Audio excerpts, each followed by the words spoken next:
اس رات کے جھرمٹ میں اللہ کی بے پناہ رحمتوں کا نزول ہوتا ہے۔ اتنی رحمتیں اترتی ہیں، امام قویری لکھتے ہیں کہ روئے زمین کے تمام مسلمانوں میں ان رحمتوں کو تقسیم کر دیا جاتا، رحمتیں پھر بھی بچ جاتی ہیں۔ جتنی فرشتے لے کر رحمتیں آتے ہیں، وہ رحمتیں سب کو دینے کے باوجود بھی رحمتیں بچ جاتی ہیں۔ پھر وہ رحمتیں دارالحرب میں رہنے والے کافروں میں بانٹی جاتی ہیں، اور جس کافر کو اس رحمت سے حصہ ملتا ہے اللہ اسے اسلام عطا فرما دے۔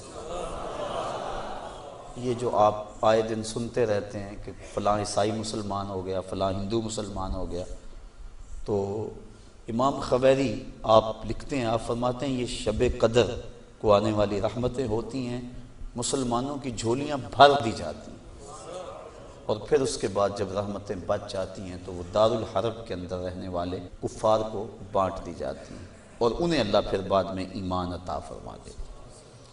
اور ایک روایت کے لفظ اس طرح ہے کہ پھر وہ رحمتیں چھوٹے بچوں میں بانٹ دی جاتی ہیں۔ اللہ کی رحمتیں کتنی عمیم ہیں اور اس کی رحمتیں کتنی وسیع ہیں۔ اللہ تعالیٰ کے محبوب علیہ السلام نے اللہ کی بارگاہ میں یہ عرض کی تھی کہ مالک، میں اب اپنی امت کو تیرا سلام پہنچاتا ہوں، تیری جانب سے جو سلامتیاں وصول کرتا ہوں وہ اپنی امت کو میں دیتا ہوں، تو جب میں چلا جاؤں گا تو تیری طرف سے اترنے والی سلامتیوں کو اور سلام کو میری امت تک کون پہنچائے گا؟ تو اللہ تعالیٰ نے سورۃ القدر نازل کی، اس میں فرمایا سلام محبوب فکر نہ کر، فرشتوں کی ڈیوٹی لگا دی، وہ قیامت تک تیری امت پر سلامتیاں نازل کرتے رہے۔ تو اس رات کے جرمٹ میں بے پناہ برکتیں ہیں۔ ویسے تو حدیث شریف میں آتا ہے کہ اس کو طاق راتوں میں، آخری عشرے کی طاق راتوں میں تلاش کرو، لیکن حضرت ابی بن کعب رضی اللہ تعالیٰ عنہ قسم کھایا کرتے تھے کہ مجھ سے قسم لے لو کہ شب قدر جو ہے وہ 27ویں کی رات ہے۔ حضرت بایزید بسطامی فرماتے ہیں میں زندگی میں 2 مرتبہ شب قدر کو پایا ہے، اور دونوں مرتبہ 27ویں شب کو ہی پایا ہے۔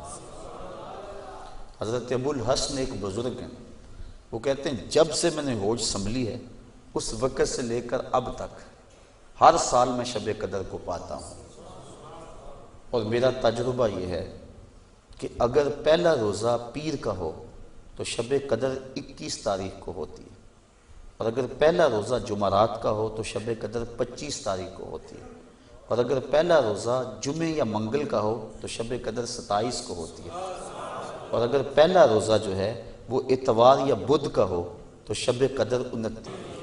اس کی رحمتیں بازو پھیلائے آواز دیتی ہیں بندے کو کہ کوئی ہے بخشش مانگنے والا، کوئی ہے رزق مانگنے والا، کوئی ہے سوال کرنے والا، میں اس کی جھولیاں بھر دوں۔ ہم تو مائل بکرم ہیں، کوئی سائل ہی نہیں، راہ دکھلائیں کسے، کوئی راہ روے منزل ہی نہیں۔ صرف 4 اشخاص ہیں جو اس رات محروم رہتے ہیں۔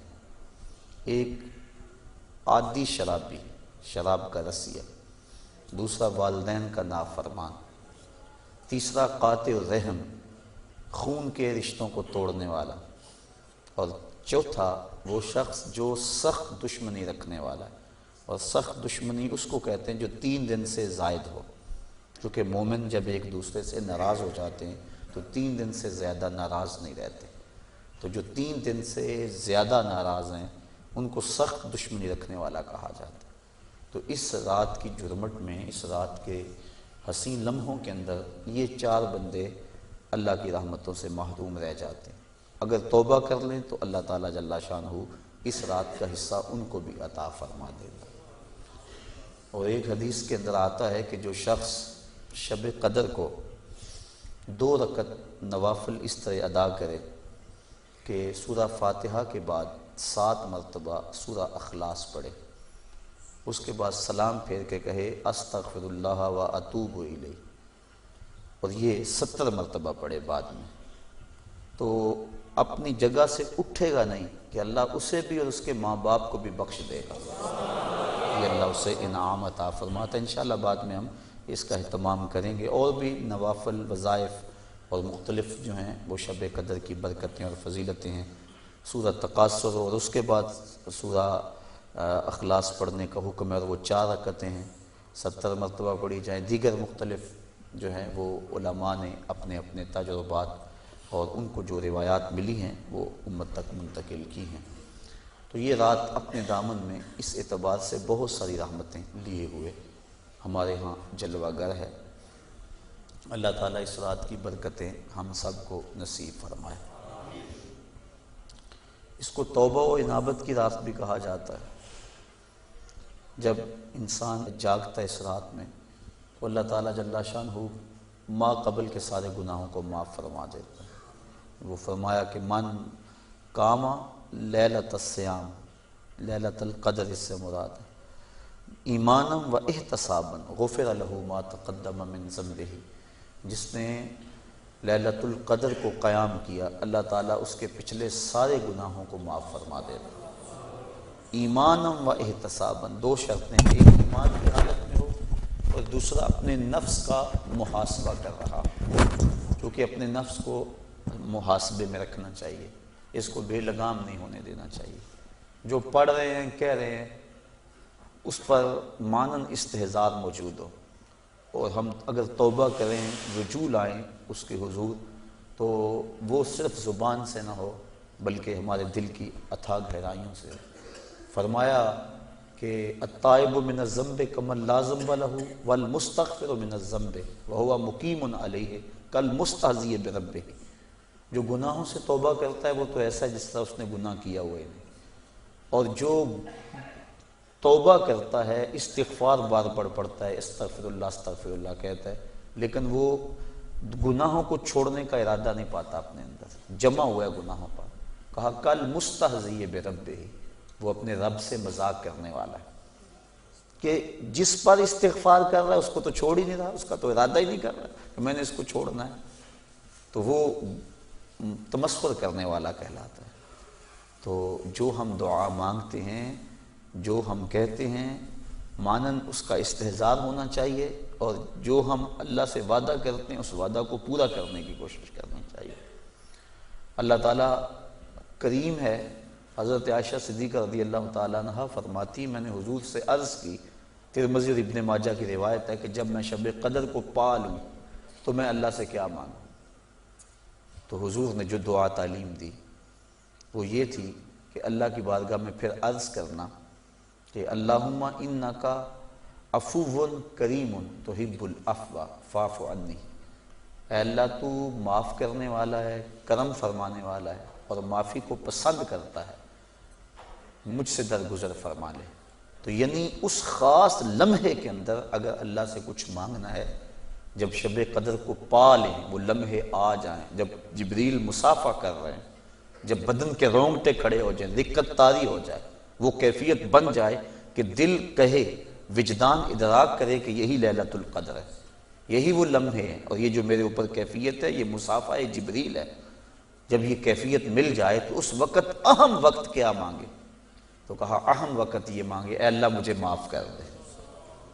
تو یہ اہم دعا ہے مومن کی، جس کو تعلیم دیا گیا شب قدر کے حوالے سے۔ آگے پیچھے بھی اللہ کی بارگاہ میں یہ دعا مانگنی چاہیے۔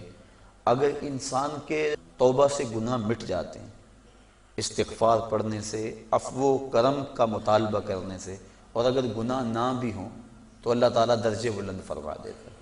حضور علیہ السلام نے ارشاد فرمایا، میں ہر روز اللہ سے 100 مرتبہ استغفار کرتا ہوں، 100 مرتبہ، جبکہ حضور کے دامن پہ تو گناہ کا ایک داغ بھی نہیں ہے، لیکن اس کے باوجود 100 مرتبہ حضور اللہ کی بارگاہ میں استغفار کرتے ہیں۔ اور ہم جو لتڑے پڑے ہیں گناہوں سے، صبح سے شام تک ہماری زندگی اسی دلدل میں پھنسی ہوئی ہے، تو پھر ہمیں تو بہت زیادہ استغفار کی ضرورت ہے۔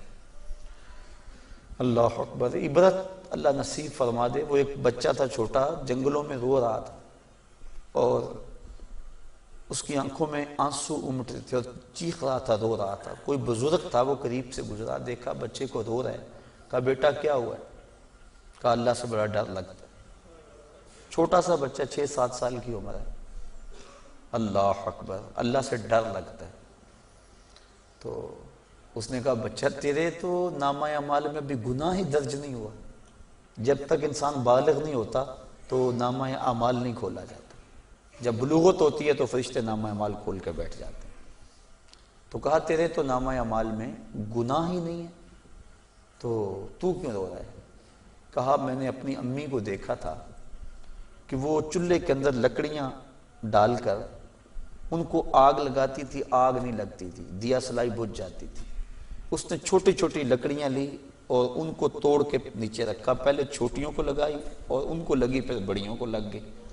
تو میں اس وقت سے چیخ رہا ہوں کہ حشر کے دن جہنم کے اندر اگر بڑے بڑے گناہ گاروں کو ڈالا گیا، آگ نہ لگی تو مجھ چھوٹے کو نہ رکھ لیا جائے۔ یعنی خوف اور خشیت کا عالم دیکھیے۔